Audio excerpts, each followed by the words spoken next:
What if confidence isn't something you build? What if it's something you uncover once you stop trying to become who everyone else expects you to be? For many accomplished women, success brings visibility. But visibility also has a way of exposing the rooms we've outgrown, the roles we've been performing, and the stories we've been carrying about who we're allowed to become. In this conversation, Chanelle Yarber reflects on entrepreneurship, leadership, and the freedom that comes with embracing your voice without apology.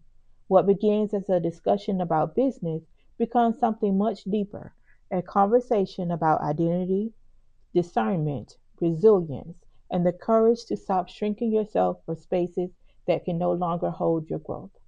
I'm Arnitris Strong, and this is Executive Lessons in Love.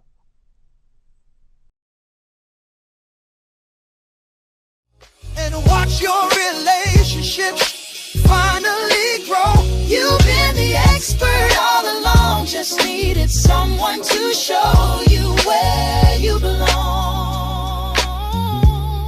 Executive lessons, lessons in love.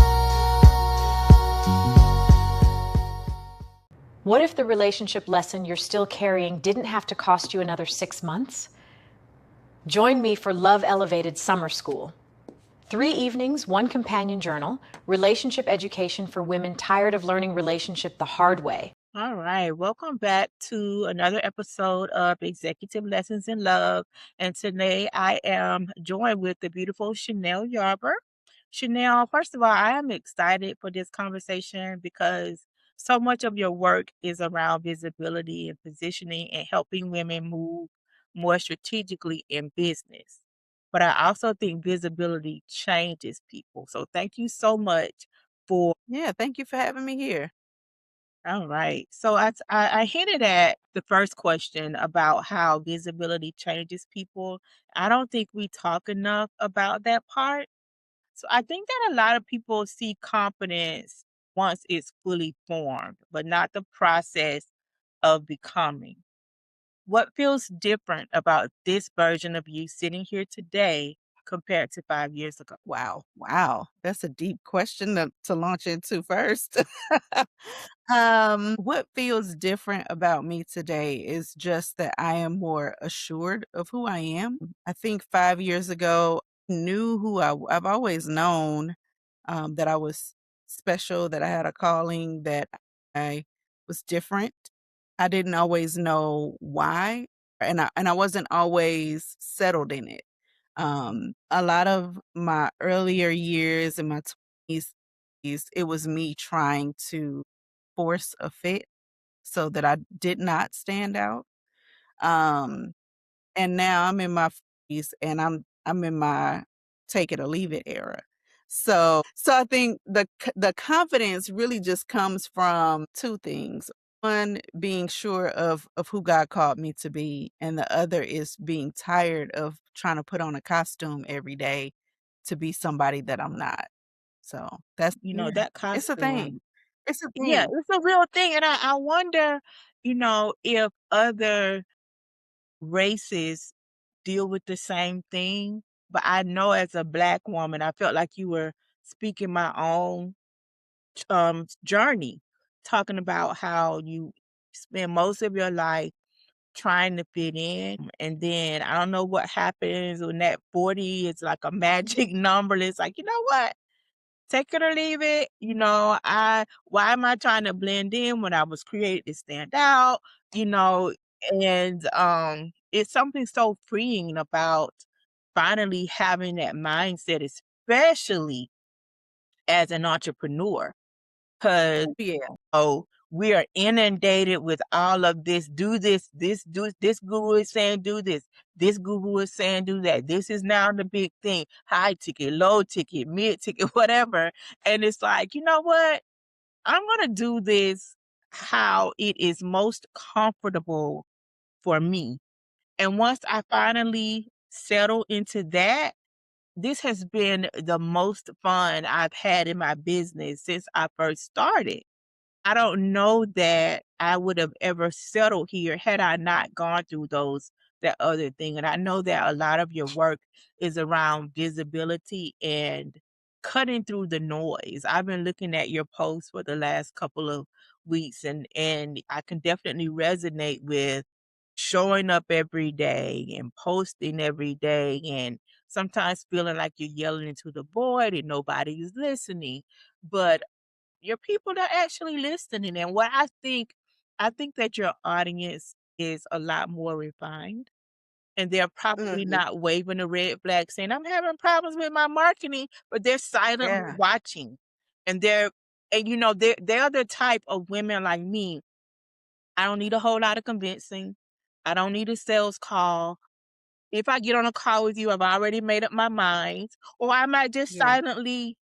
I've never even interacted with any of your work, but I've been watching and paying attention and thinking, okay, this person can help me get to the next level. And the next thing you know, I'm getting a notification that somebody just bought a course in the middle of the night. I think we talk a lot about vanity metrics and those numbers and likes, and they look good, but it kind of feeds our ego. But that doesn't change, that doesn't move the needle on our bank accounts, which is where we really want to see the difference being made. So I definitely understand that, and I think that again, there's something really freeing and getting to the point where it's like, take it or leave it.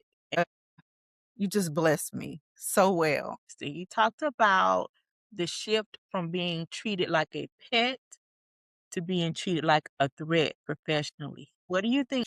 It feels like the people around you change.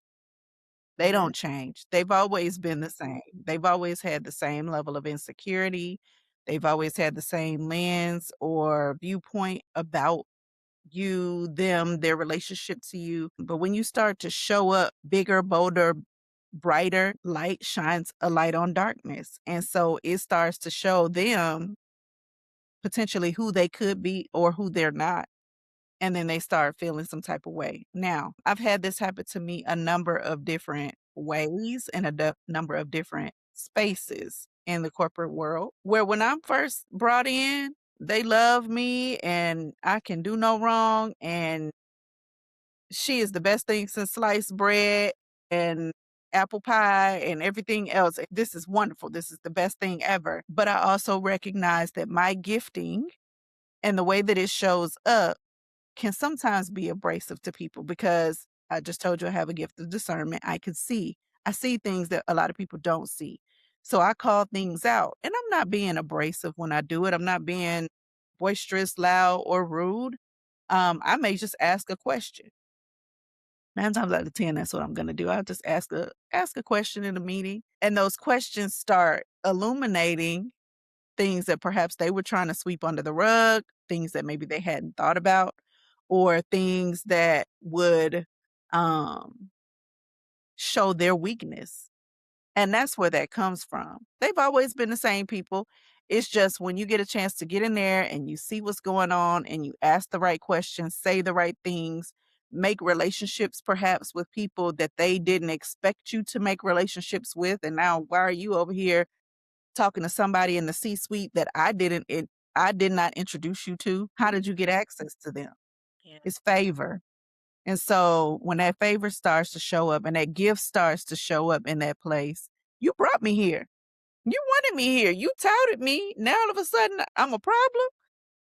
I'm the same person that you hired. You're just seeing me in different at a different level, and it's just sparking, So what I'm sparking. hearing is that you were all. Do you think women are often conditioned to distrust themselves before they even begin?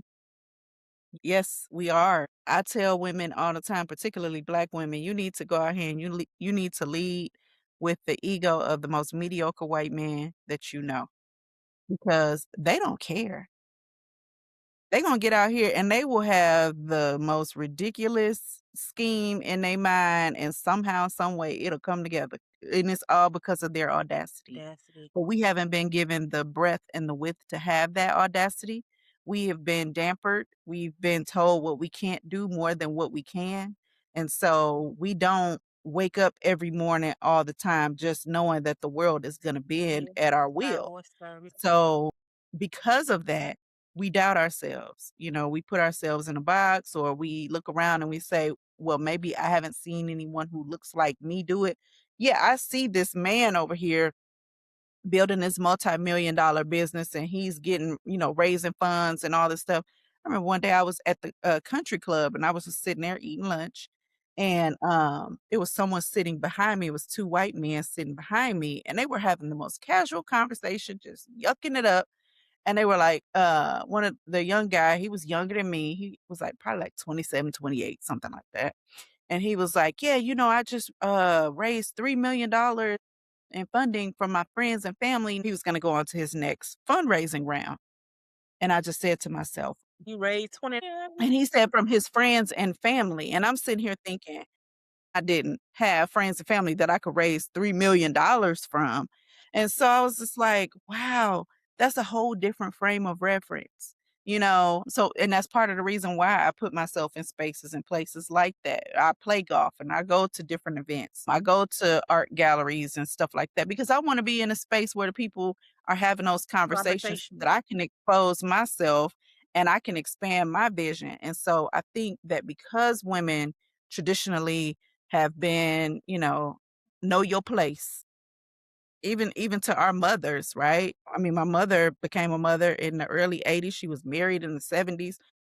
5 years before she got married, she couldn't even sign her name to a mortgage by herself without a husband. So I think that because of that, historically, we've always been put in our box. We're just now starting to come out. And that's a whole nother conversation, even around why men are now responding to us in this way. Cause they like, wait a minute, where you coming from? You got a degree and you think Yeah. you think you know A everything. lot of the So conversation yeah, about dating and relationships are basic. They're really what they're saying is know your place. Get know back your in your place. place. Know your Like, place. And no, we've taken that. yeah, I Yeah, don't, we've allowed it. We've taken it and we've accepted it, and we're like, yeah, you know what? Let me know my place. Let me sit over here. So no, we don't go out into business with the same audacity. I get so tired. Like I know that I'm called to work with women, and I love, love, love working with. It's just on my heart. I just love it. But I love getting money with men because they yeah, move. They ain't thinking twice. They no ain't gotta feelings twirl around in the involved. closet and roll around on the floor and pray about it. They ain't gotta sit and wait till the moon and the stars align, and if the wind blow to the west, nah. They like, okay, yep, that makes sense. Let's go.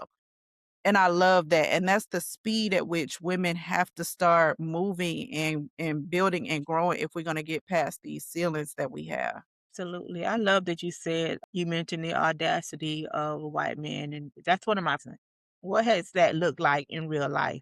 Not the polished version, but the actual experience of it. It's been hard. This has been one of the hardest seasons of my life, and I'm grateful in it. That's the difference of me now as me in my 20s, me in my 30s. I probably would have wrestled and rolled around and fought every single thing, but this time I just threw my hands up and I surrendered. And I realized what we're talking about now. I can't do everything. I don't have the time. I don't have the bandwidth. I don't even have the desire. So in becoming my next level best self, that is me learning how to delegate. That is me learning that Chanelle may do it this way, but so and so may do it a totally different way. But are we still getting to the same place? Okay, then let me take my hand off of it because maybe they know something that I don't know. And it's me just operating with more of a sense of ease and being more of the CEO and less of the worker. I think a lot of times when we start off in business, we end up with a Another job. minimum wage job.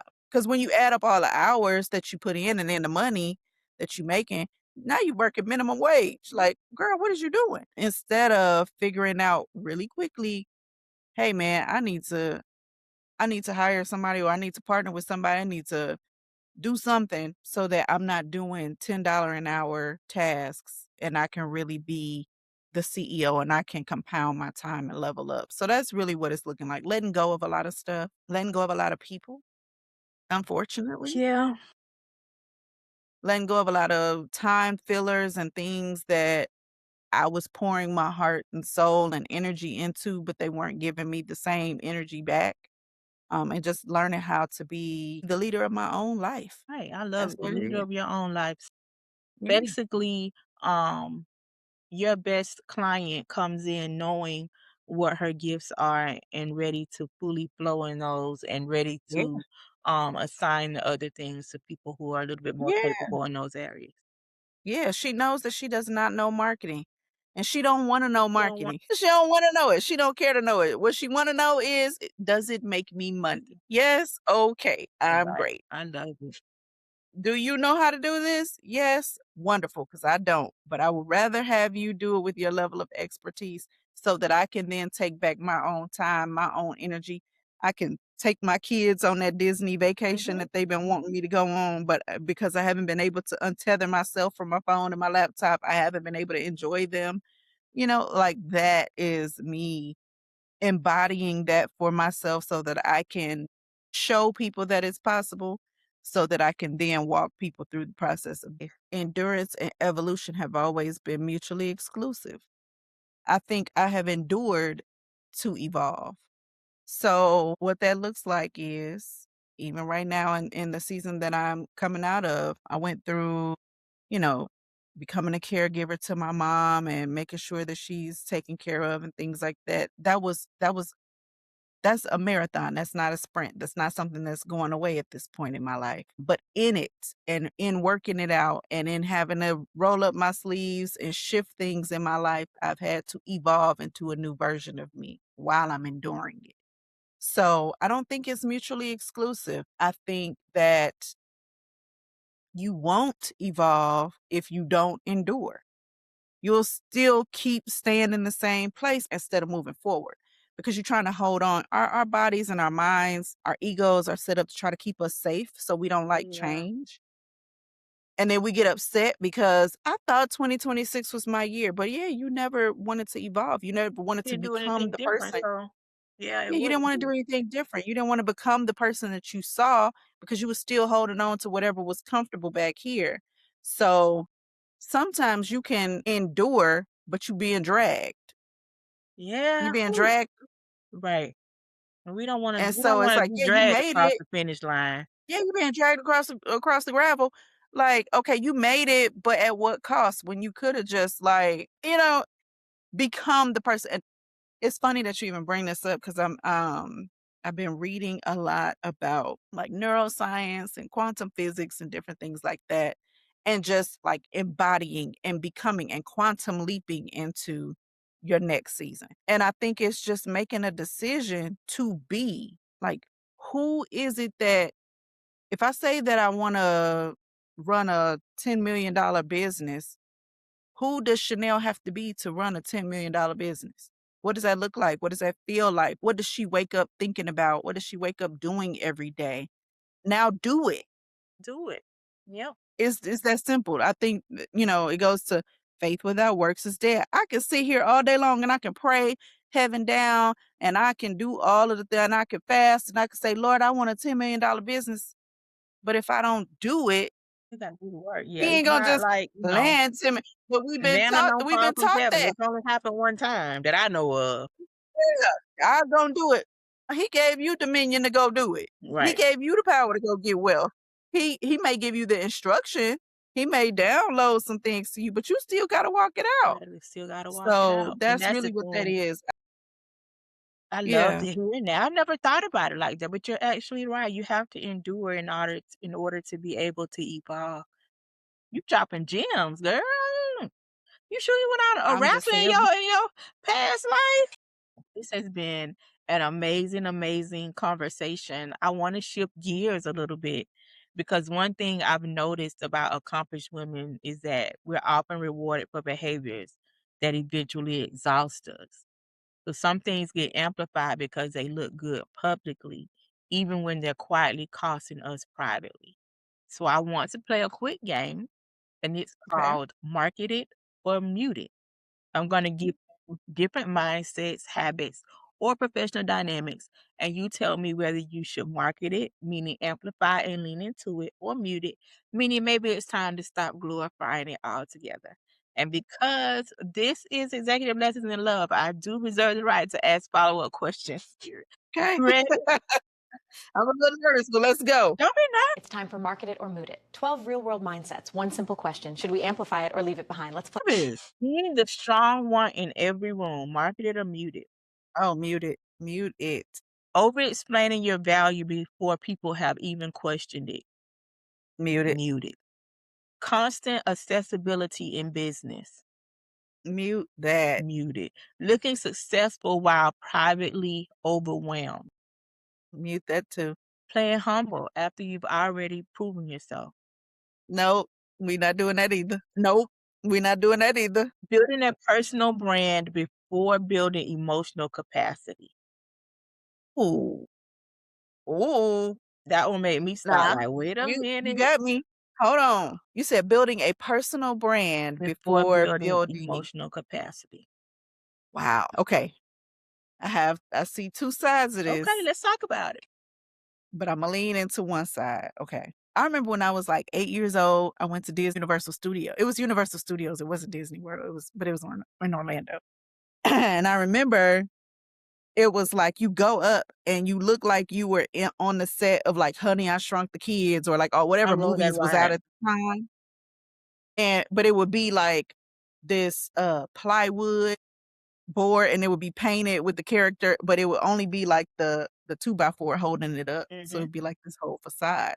And I think that is what it looks like when you don't have the backing, but you have the brand out front. You don't have nothing behind it to hold it up. So it's kind of fragile. Support it, right? However, when we go back to the conversation about evolving and becoming, I think that sometimes you do have to put yourself out there and give yourself enough runway to grow up into that space. So it may be a balancing act. This may not be a either or, it may be a both and, because once you put yourself out there and you show up to the world a certain way and they expect you that way, it'll course correct you along the way if you allow yourself to be humble enough to be corrected. And you can grow into that space. I think that there are some opportunities that I'm getting now that I probably wasn't ready for 5 years ago emotionally. But I agree that part of it is kind of stepping into it and growing with that as well. Even with like when we talk about our relationships, I always use the analogy about how when my mother would take me shopping and she would buy my shoes, you put your shoes and then she want to feel your toe to see how much room you got because you want to make sure you got room to grow. I think that that's the way that I'm approaching relationships, my friendships and stuff, and business friendships and partnerships in this period, because I think that a lot of my friendship relationships evolving or people leaving, a lot of it was because there wasn't any room for me to grow. They only saw me as they met me. And then I had to start thinking, wow, if I met this person today, would I be friends with them? And if that answer is no, then that relationship had to shift a little bit. They're no longer in my inner circle. They don't know what's really going on with me until everybody else knows what's going on with me. So I think a part of that is really making sure that there's room to grow in every area of our lives. Because we hear how even marriages, people been married for however many years, and then all of a sudden they're getting a divorce. That's because one person grew and the other person stayed the same. Even when you talked about friendships and they've been friends since they were in the elementary school, and it's like, dang, both of y'all stay the same, or did y'all both grow at the same rate? Or I got to a point where I was not even wearing a mask. I was masking, for lack of a better word, kind of dumbing myself down in some of those situations. Like, I don't even find joy in this anymore. Because I can't even show up as my full self. I can't show up as my best self because now you think that I'm stunting or you think that I'm acting funny because I'm not who you met me as when I was Chanelle clubbing and doing all of whatever I was doing in my early 20s. Like, now I'm too much. Now I'm acting funny. Yeah. I'm bougie. I used to have a friend who would always say, he bougie. And she would always say it. And finally I told her, I said, that's not an insult to me. It's not. I mean, I know you're meaning it as an insult. You're not insulting me. I am. And I'm okay with that. If you're not okay with that, but hey, is this what it is? Yeah. Making yourself smaller so other people feel comfortable around your ambition, market it or mute it. That Romanticizing burnout because it looks productive. no, we're muting that too. Wanting visibility but struggling with scrutiny once it arrives. When you had me when you said wanting visibility, I was like, yeah, market. Then you said, nah. You got if you're gonna step up into it, you better own it. Gotta do what you said with your chest. Keeping relationships, personal or professional, long after expiration. I already know the answer to that. Being needed more than being supported. That leads to burnout. Yeah. That leads to resentment. We ain't doing that either. All of the above. It leads to depletion. Yeah. You know what's interesting? These conversations always start sounding like they're about business.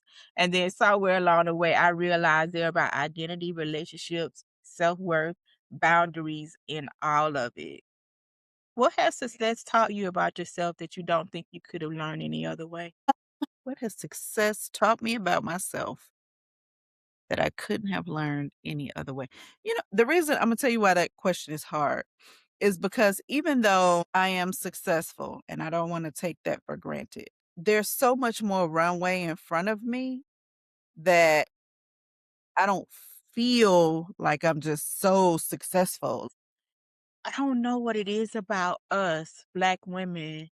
It's like once we set a goal, we reach that goal, and we don't take time to celebrate it. We're on to the next thing. Yeah. Yeah. Yeah, Yeah, that's real. yeah. Yeah, So that's a real you thing. said that you're successful, but I want to know. I know it's there. You're successful. You said successful, but I mean successful. Yeah, Period. no, I know that I'm successful. Let's be Right. clear. I But know you that I still am got your successful, eyes on the next. but I still got my Eyes eyes on the next. prize And way out here. that's definitely we need to do that. But Yeah, yeah, we got to make more time to celebrate yeah, those things as they come. you're right. Yeah. You're right. And I tell people this all the time, and I know it to be true. So if we go to something that I learned about myself, it is honestly, I got one. It is just how resilient I am. Mm. It is how resilient I am.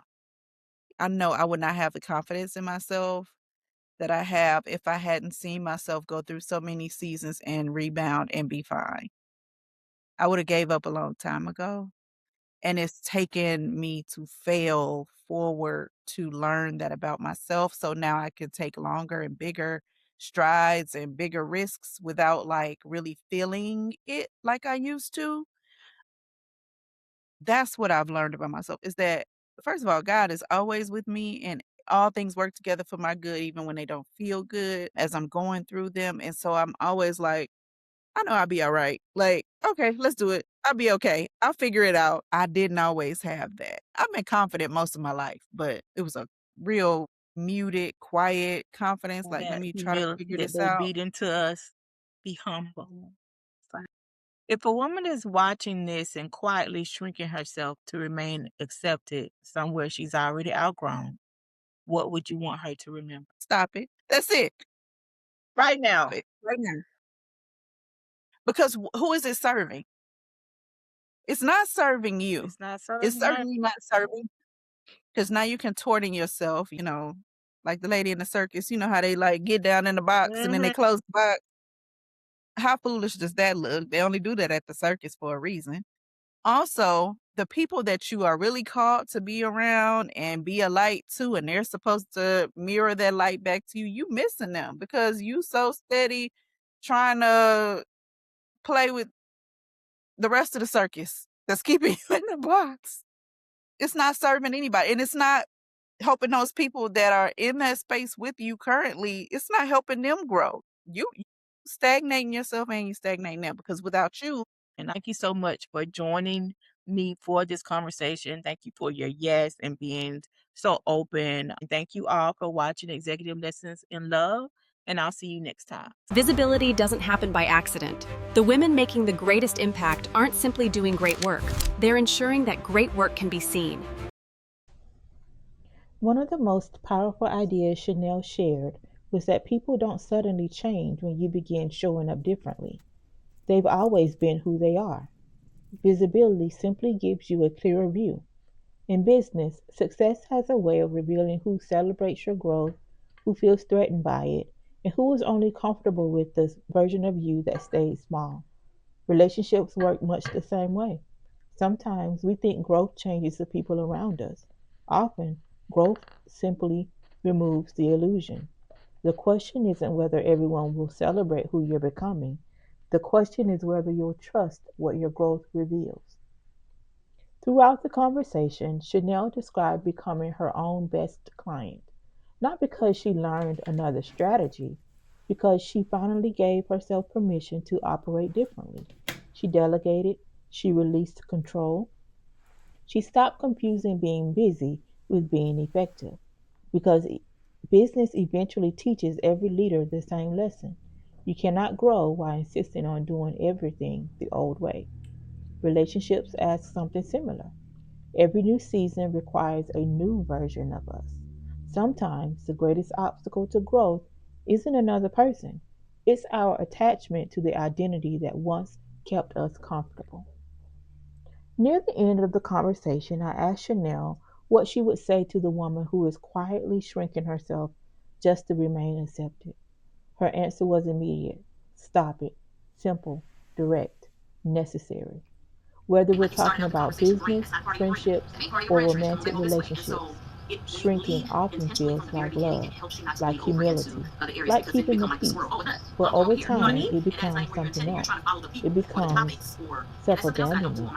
Because the people who are really truly meant to experience your gifts can never fully encounter you if you're constantly editing yourself to make someone else comfortable.